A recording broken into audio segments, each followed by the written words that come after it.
എപ്പോഴും കാണുന്ന സ്ഥലത്ത് എഴുതി വെക്കേണ്ട ആയത്താണത്. ലഇൻ ശക്കർത്തും ലഅസീദന്നകും.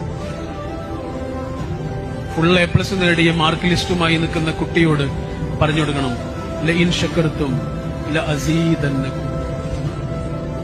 ബിസിനസ്സിൽ വമ്പൻ വിജയങ്ങളുമായി നമുക്ക് ചെലവ് തരാനിരിക്കുന്ന നമ്മുടെ സുഹൃത്തിന്റെ ചെവിയിൽ പറഞ്ഞു കൊടുക്കണം, ലഇൻ ശക്കർത്തും ലഅസീദന്നകും. എടാ, നിനക്ക് നന്ദിയുണ്ടോ? നിനക്ക് കൂടുതൽ കിട്ടും.